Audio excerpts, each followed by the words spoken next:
Okay, hello everybody. I'm Cindy, Dr. Cindy Wells, Head of Maths at Abbey, Cambridge, as John just said. I'm going to show you a little bit of some, what I think is some really interesting bits of maths this morning. Nothing too hard. Don't start thinking this is going to be really difficult mathematics, because that's what you do when you come to study with us later on. However, I want to talk to you about how we might do some bits of maths with just quite a simple example or two. So let's have a think about a particular problem. I just want to show you one particular idea about how that would go. And this is what I call mathematical thinking. So how would we approach a problem within a lesson? And we quite often call these mathematical investigations. So this is about being a thinking mathematician. So not just being able to do some mathematical technique, maybe you can solve quadratic equations, no problem whatsoever, but are you really thinking about the problem itself and whether in fact you need to do that particular technique? So hopefully all will become clear when we try an example. Okay, so we're just going to start off with a little bit of a number puzzle for you. So I want you to choose any 3 different digits. Okay, so I'm going to be really boring. I'm just choosing 1, 2 and 3 because then that's nice easy numbers for me to be able to show you what's going on. Okay, so I need to find all the 2-digit numbers from my 1, 2 and 3. So I could have 12, 1 and the 2. I could have 13, that's the 1 and the 3. I could have 21, 23, 31 and 32. So I'm just trying to check that I've got all the possibilities here of making 2-digit numbers out of the 3 that I chose, the 1, the 2 and the 3. And I've tried to be logical here, so very, very important in maths. I've started with a 1 and then chosen the others. I've started with a 2 and so on. So I'm trying to keep that a nice logical structure as I go. Now, what we want to do here is add them all up. We want the sum of all those numbers. So 12 plus 13 plus 21 plus 23 plus 31 plus 32. Okay. I hope you're adding them up for me at the moment, but I'll give you a clue that it comes to 132. And at this point in a lesson, I would say, right, well, let's find the prime factorization of this total that I've got here. And I would make some of the students have a go at it. You might have been told this in prime factor trees, or there's all sorts of different ways of doing it. And hopefully you're saying, well, it's an even number, so it must divide by 2. And that would give us half of the number. And I can do it again. And it turns out that the prime factorization for 132 is 2 times 2 times 3 times 11. And then what we do is we find the sum of the 3 separate digits. I started with 1, 2 and 3. So of course 1, 2 and 3 add up to 6. And I ask if anybody can see what's going on here. And possibly somebody might notice that the 2 times the 3 here is in fact what the separate digits add up to. So what's going on with this 2 and this 11 then? So this is very interesting. And possibly with younger children, we might not do the prime factorization, might simply turn it into something a little bit simpler and say, well, we've added all of these up, so let's just do 132 divided by 6. So if we divide one by the other, 132 divided by 6 gives us 22. Okay? So now I'd like you to try that. Choose yourself 3 different numbers, 3 integers, and find all the 2-digit combinations, add them up, and divide by the sum of the separate ones. I'll do another one on screen whilst you're thinking about that one yourself.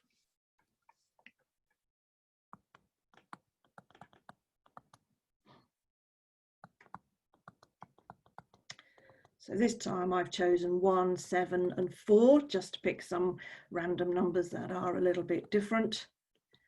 And I'm adding up all of the 2-digit numbers that I can make from those 3 separate integers. Add that whole thing up, comes to 264, and then 264 divided by the 1 plus 4 plus 7, which of course is 12, and therefore, I've ended up with 22. It's a bit strange. That's what I got last time. Has anybody else managed to do one? What did you get? Cindy, just chipping in. Alexander, one of our guests, said it works. He tried it with 2, 4, and 8. 2, 4, and 8. Excellent. And still got the answer 22. Yes. Okay, fantastic. Thank you very much, Alexander. So I've done another one for you as well here. So this is one that, pre-prepared for you. So if we picked 3, 8, and 4, then here would be the all the different 2-digit numbers we can make, divide one by the other, and get 22. So we've done at least 4 of them now, and we've got the same answer. And at this point, if we were doing it in a lesson, maybe I'd have 12 students in the room and they've all done 3 completely different sets of calculations and all got the same answer, 22. Although in a lesson, there's always somebody who doesn't get the answer 22, and at which point I go, are you sure? I think you need to go back and have a look. And somebody usually says at this point, well, that's weird. Yeah. Or maybe somebody says, that's really spooky. How come we've done all of these different calculations and ended up with the same answer? Just possibly 1 or 2 of you are sitting there thinking, well, that was completely obvious. I knew that was going to happen. Okay. If that's you, yeah, please keep it to yourself for now. Okay, so there's a number of questions to ask. Remember, this investigation, this puzzle, is just an example. And what I really want to talk to you about is being a thinking mathematician. So what do we really mean by mathematical thinking? So what questions might we ask about this puzzle? Well, for a start, does it always work? For any number we can choose here? Okay, so we would want to investigate, definitely. Usually somebody will say, well, hang on a minute, you told me to pick 3 different numbers. So what if one of the digits is repeated? So what if I choose 2 the same? Will it still work? Okay, so coming up with questions like this is exactly what I mean about you being engaged in mathematical thinking. Are you trying to work out what's really going on here rather than just doing some more adding up and dividing? So another thing we could think about is, well, you told us to start with 3 numbers. What if I've got 4 or 5 of them? So a much bigger problem. What would happen then? So there are many different directions this investigation could go in at this point.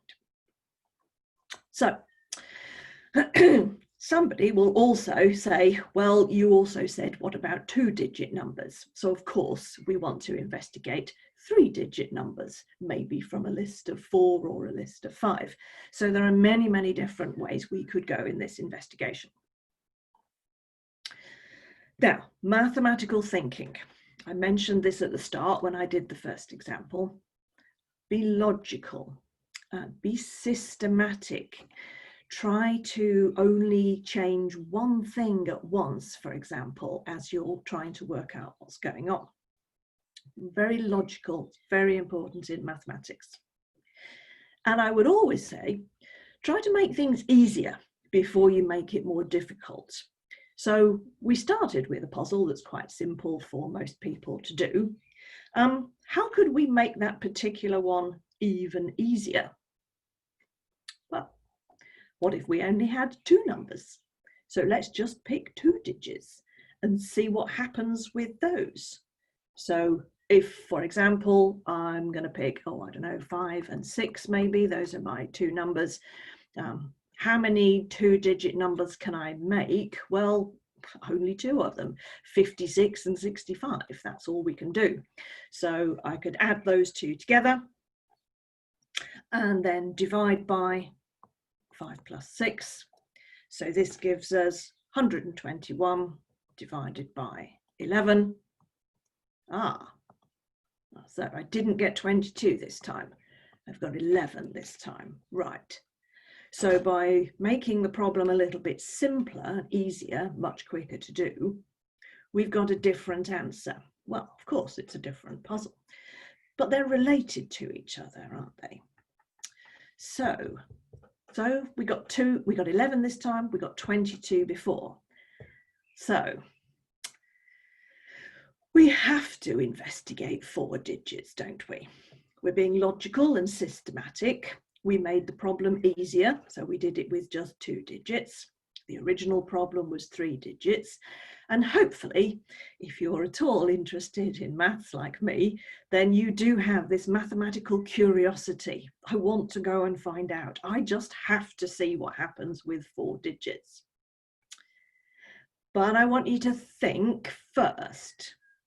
Let's try to predict what the result would be. So I got 11 the first time and I got 22. So this was the very simple problem with 2 numbers. This one was choosing 3 numbers. So what would be next? Okay, I hope there's some answers coming through at this point. Hi Cindy, we've had a couple of answers again from Alexander and from Abbey saying it's 33. Okay, brilliant. Has anybody suggested it might be 44? Haven't had any suggestions, although I did think that. Yeah, well, good for you, John. Okay, brilliant. So this is going to be a sequence of numbers here, and predicting what the next one will be, of course, all depends on what exactly is going on with this sequence of numbers.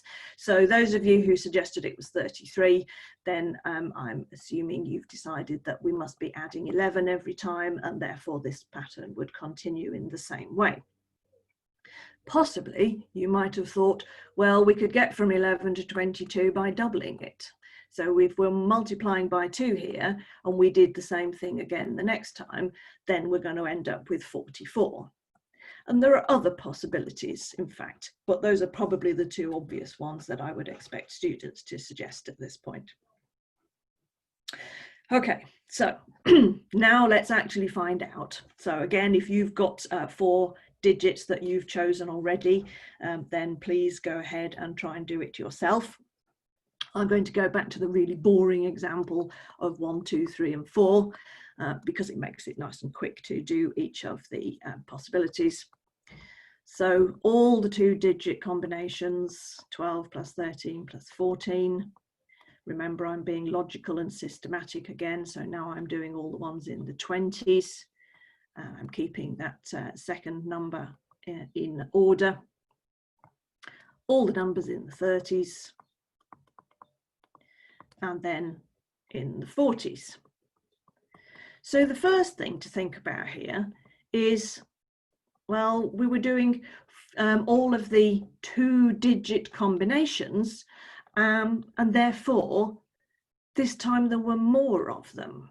Of course, when we were doing the original puzzle, there were 6 ways of getting all of those 2-digit numbers. And of course, now there are an awful lot more of them out of the 4. So I'm hoping you're nicely on the way with your example.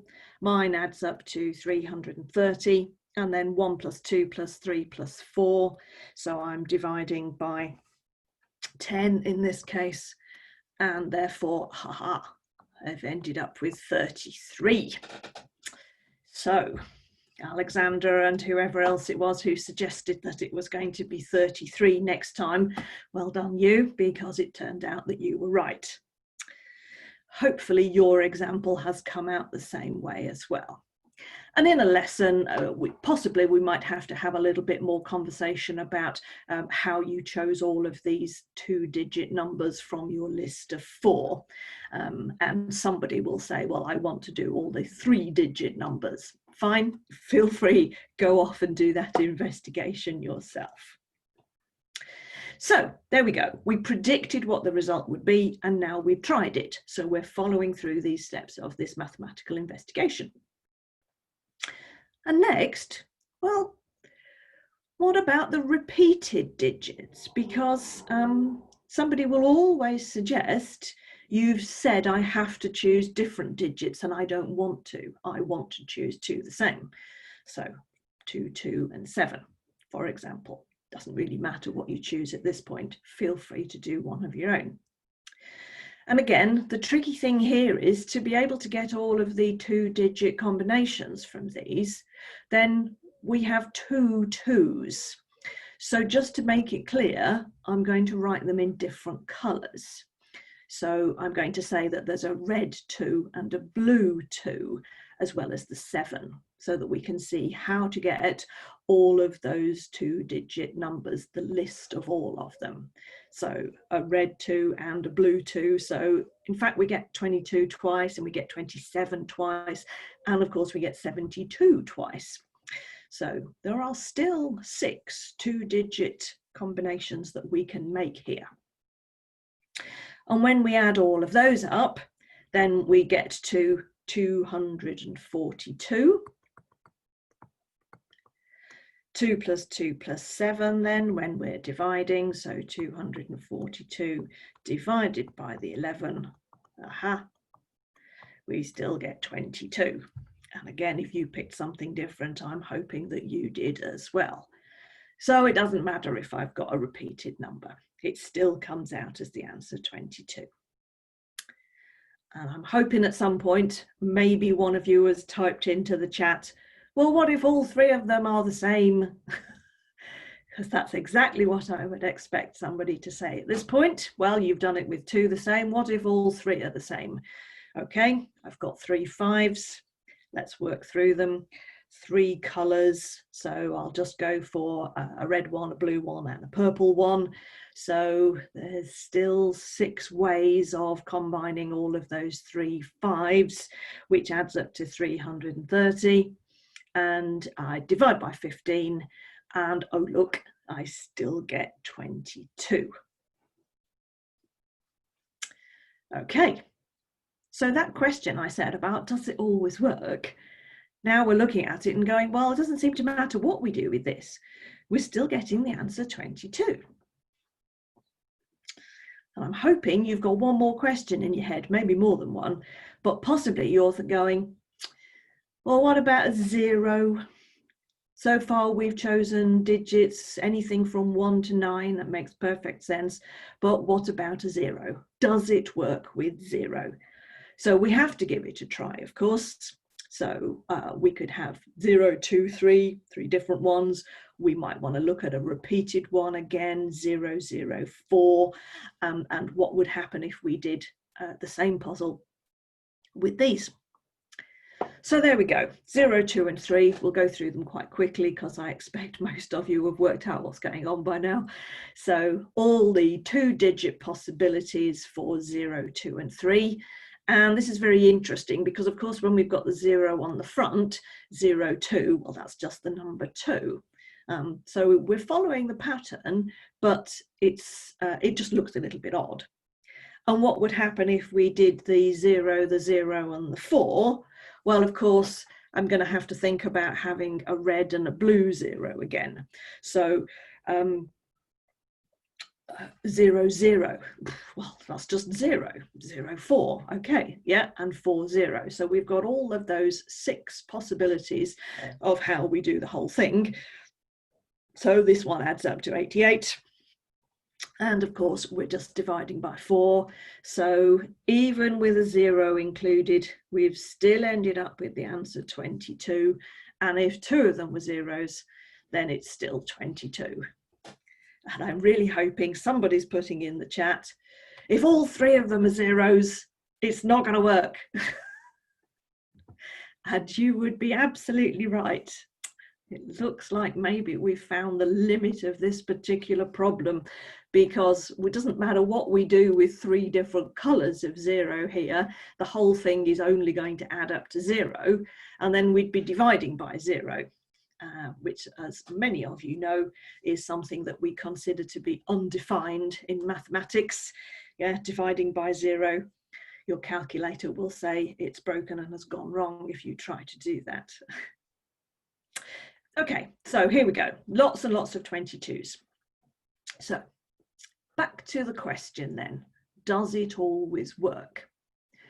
And in mathematics, if we're saying, well, does this always work? We're saying it's always true. That's the same as saying, can you prove it? And for this particular puzzle, there are many ways that you can prove it, in fact. So we'll have a little think. We've got to introduce some algebra at this point. We can't do proof without algebra, and of course it's our favourite bit of maths. So instead of 3 numbers, I'm just going to say that my 3 integers are A, B and C. Could have picked X, Y, Z, doesn't matter what letters you pick, of course, in algebra. Now, what about these 2-digit combinations then to get the numbers? I can't write that in algebra as AB like I would with the numbers 1 and 2, and I could just simply say, well, I'm making a 2-digit number and I'm writing it as 12, and then I'm writing the next one as 13. I can't do that in algebra because AB, that's defined to be A multiplied by B. So that's not quite going to give me what I want to be able to get to these 2 digits. So we've got to think about the 1 here. Well, what is this? This is, of course, a 10, not a 1, because it's in the tens column. And then when we're talking about the ones that begin with a 2, then we've done 2 times 10. So effectively, we've done 2 times 10 and then added on the other one. So this one is the tens column, and this one is the units column. So of course, we're going to have to do that with algebra as well. And at this point, if you were doing GCSE maths or A-level maths with me, I would think you'd be way down and probably finished the proof already. Whereas some young students who may not be perhaps quite so confident with their algebra, or who's never done something like this before, they'd all be going, okay, I'm starting to get a little bit lost as to how that's worked. So we would definitely go through a whole number example at this point before we go to the algebra. However, let's go with the algebra proof and see where we get to.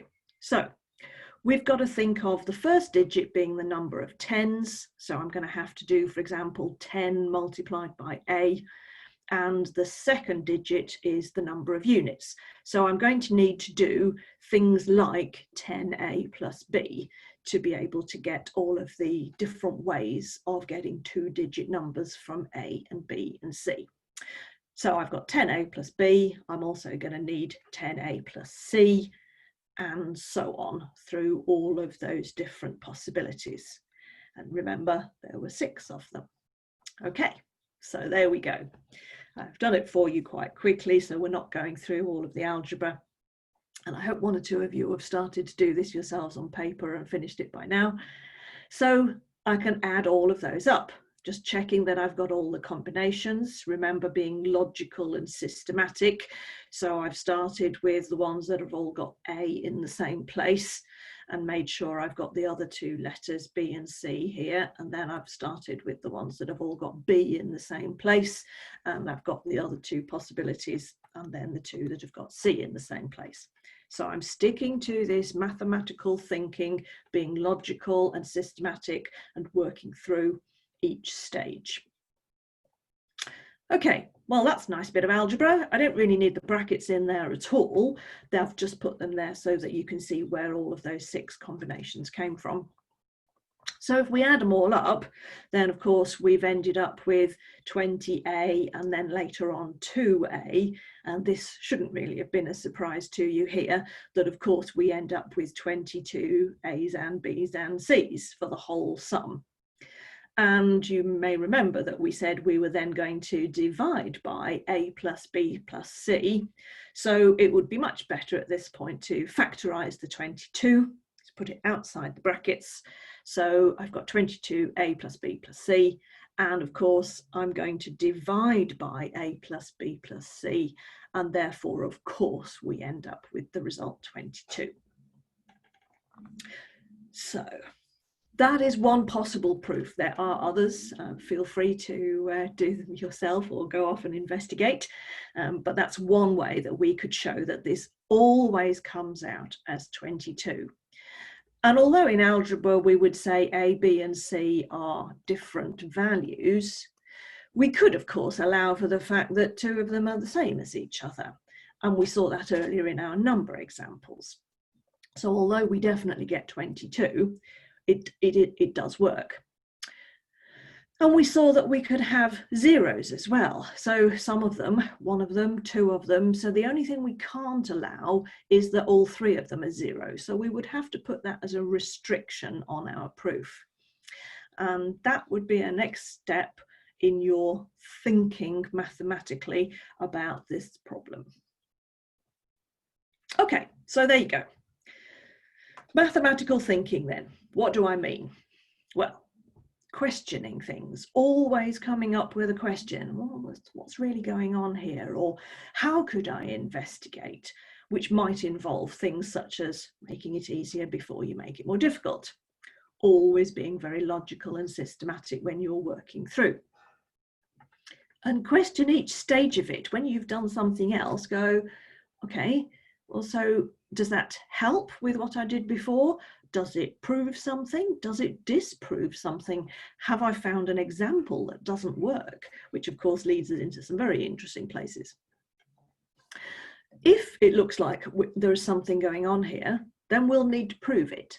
And that's a big part of mathematics. Can you really prove any of these things that we use all the time?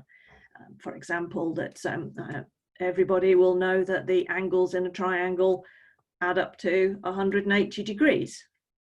Can you prove it? Okay, so moving on then with our question. What next?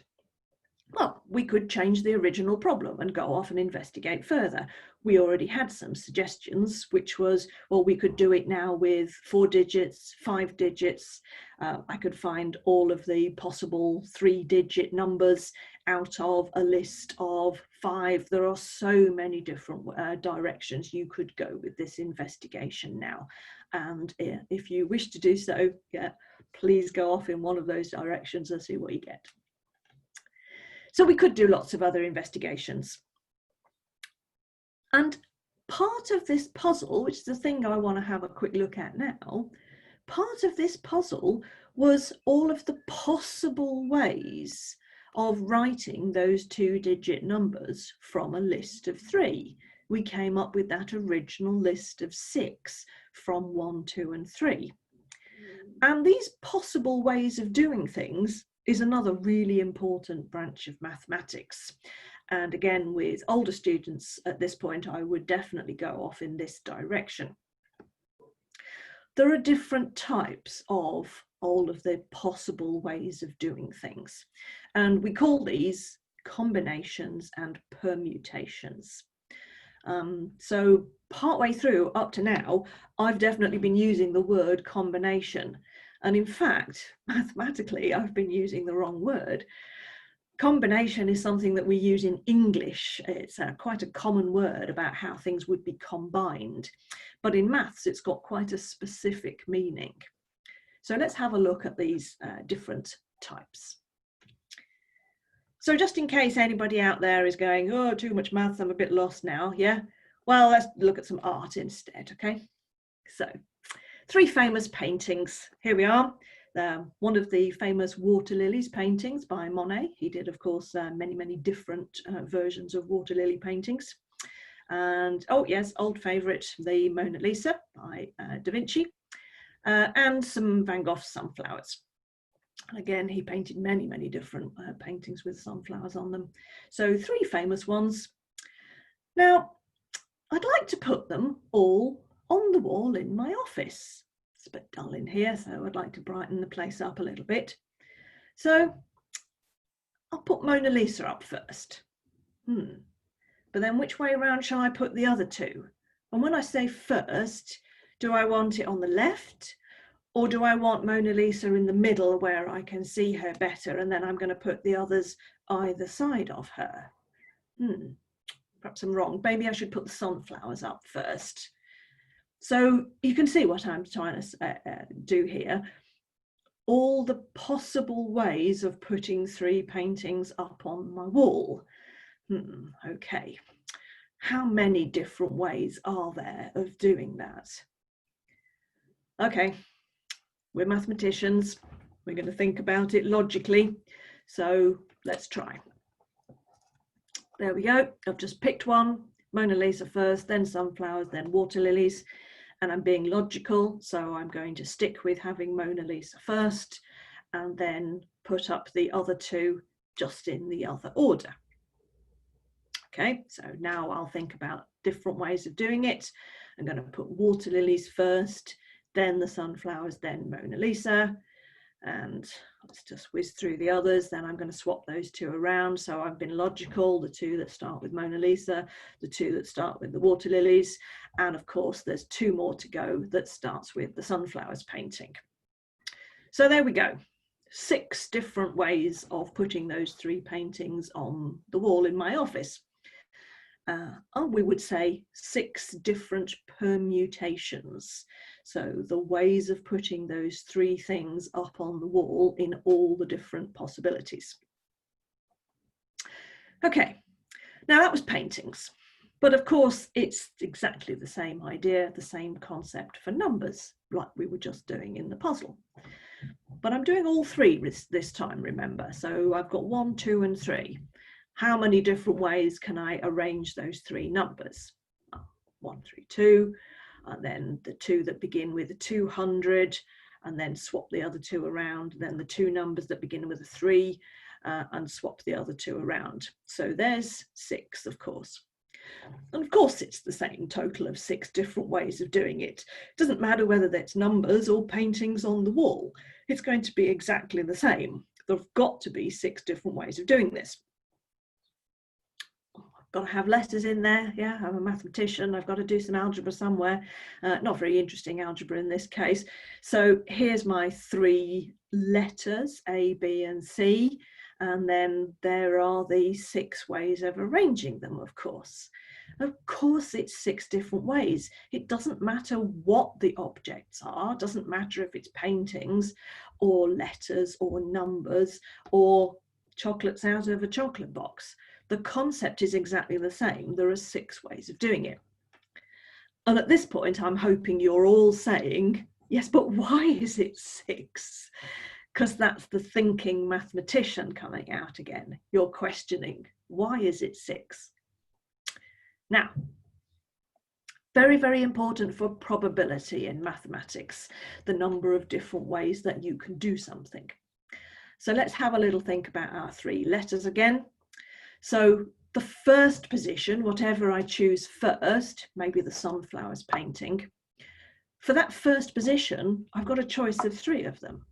Okay, I can pick any of those 3. But by the time I'm getting to choosing for the second position, then I've only got 2 left. And then for the third position, well, there isn't a choice by now because I've already chosen the other 2. There's only 1 left over.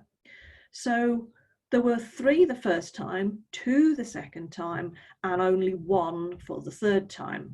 So the number of possible ways of doing this is 3 multiplied by 2 multiplied by 1. And that's where the 6 comes from, of course. So all the different ways of choosing them. And I'm hoping that some of you at this point are thinking, aha, that was 3 factorial, because of course, that's very important in probability. Now, The number of ways something can be done in probability, we usually call this listing all of the possible outcomes.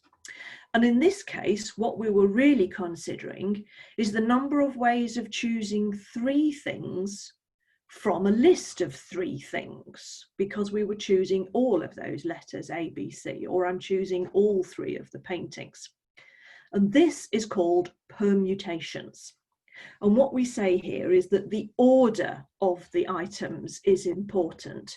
So in English, we would phrase that as the order matters. It matters to us which order they go in. So how many ways are there of choosing these 3 things from a set of 3? Well, if I only want 2 of them, think back to our original puzzle, which 2 paintings would I hang on the wall? Okay. Well, just do it from letters. Remember the original puzzle. We know there are 6. So it's the same number as before, but for a slightly different reason. There are 6 possible outcomes. And for this one, we would say the number of ways of choosing 2 things from a list of 3. Okay. And we've got to consider, does the order matter here? Is AB the same as BA? Okay, and that all depends what it is you're talking about, of course. So let's think of some examples. For paintings on the wall, is AB the same as BA? Well, it probably matters to me which one is seen first, or which one is on the left, which one gets the most light from the window. So the order probably does matter if it's paintings I'm talking about here. So AB is not the same as BA. If I'm eating chocolates from a box, if I'm going to eat both the toffee and the strawberry cream, does it really matter which I eat first?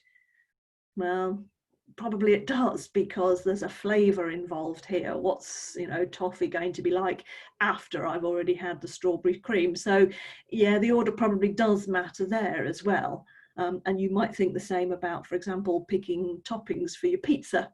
So does it matter whether I put the cheese first and the olives on the top, or the olives first and then the cheese on the top? I'll leave you to think about that one, because for most people it probably would matter. Now, if I'm just choosing 2 volunteers, I want 1 boy and 1 girl, the order doesn't really matter. Do I choose the girls first and then the boy afterwards? I still get the same 2 people. So I've got my 2 volunteers, 1 of each. The order doesn't really matter to me at all. I can choose either way round. So in this case, AB is the same as BA. And for numbers, well, it all depends what we're going to do with them. So in our original puzzle, we were multiplying one of them by 10 to get those 2-digit combinations. So at that point, 10A plus B was not the same as 10B plus A. But if I'm just choosing 2 numbers and, for example, all I'm going to do is add them up, then the order doesn't matter, because 2 plus 3 is exactly the same as 3 plus 2. So in this case, the order really doesn't matter to me at all. So this is an interesting point, and we have to consider it in probability of, is the order important? Okay, so now let's do some maths notation. How would we write this? Well, these permutations, and this is where the order does matter to us, we usually write this as NPR. There are many other ways of writing them, but this is one that we would teach in this country for British GCSEs and A-levels. And this is the number of ways of choosing R things from a list of N, okay? So let's think about our 3 things. How many ways were there of choosing all 3 of them? Well, we've already done that. Think of the original paintings idea. There were 6 ways of putting all 3 paintings up on the wall in different orders. So what about how many ways are there of choosing 2 of them? Well, there were 6 of those as well. So even if I only put 2 of the paintings on the wall, there were still 6 ways I could do it. And you can guess what's coming next. How many ways can I choose only 1 of them? Well, there were 3 items in the first place. Our n here is 3. So there's only, there are 3 ways, of course. I could choose just the Mona Lisa, or I could choose just the sunflowers, or just the water lilies painting. So there are 3 ways of choosing only one of them. And here's a phrase we use in maths a lot. For completeness, we need to consider how many ways I can choose none of them. Okay, well, there's only one way of doing that. Yeah, okay, I don't get any paintings on the wall, but for completeness, we need to consider that. A bit like in the original puzzle, we had to have a little bit of thinking about, well, what if all 3 of the numbers were 0? Okay, so that's permutations, where the order matters to us. Then the other way of doing it is all the combinations. So this time the order does not matter to us. So this is where, for example, AB, it would be the same as BA. I just end up with 2 things and it doesn't matter which way round. And we call this NCR. A lot of people would say that out loud as N choose R. So the C is quite nice here because it reminds us about we're choosing R things from a list of N of them. So how many ways can I choose none of them? Well, that's the same as before. There's only one way. How many ways can I choose one of them? Well, this is also the same as before. So there are 3 ways because I only end up with one thing. And then it starts to change. How many ways can I choose 2 items? So, well, there are 3 at this point, aren't there? So if I'm saying that I've got AB, but that's the same as BA, then that's only one choice, really. So I can have A and C, and that's the same as CA, because the order doesn't matter to us here. And of course, the other choice is B and C, and that's exactly the same as CB. So instead of 6 here, there's only 3, because we don't care which way round they are. The order doesn't matter to us. I hope you're thinking already, how many ways are there of choosing all 3 of the items? Well, how many ways can I choose all 3? If the order doesn't matter, then there's only one way. Yeah, I get A, B, C. It doesn't matter which way round they are, because whatever I'm doing here, it doesn't matter which way, which order you choose them. Now, this is a very interesting pattern, 1, 3, 3, 1. And I'm hoping that many of you out there recognize that pattern of numbers. And it's a very important piece of mathematics. NPR, permutations, and NCR, combinations, get used in probability. They involve the factorial notation, as I said before, 3 times 2 times 1, we would write that 3 factorial.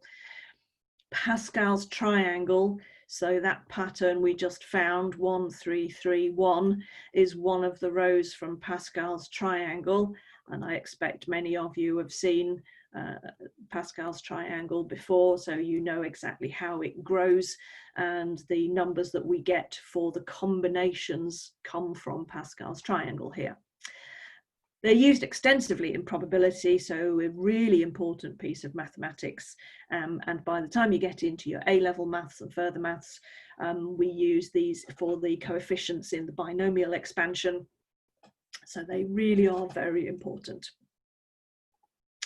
Luckily, these days, calculators can work them all out for us, and you'll see that the notation, things like NCR, appear above the buttons on your calculator these days.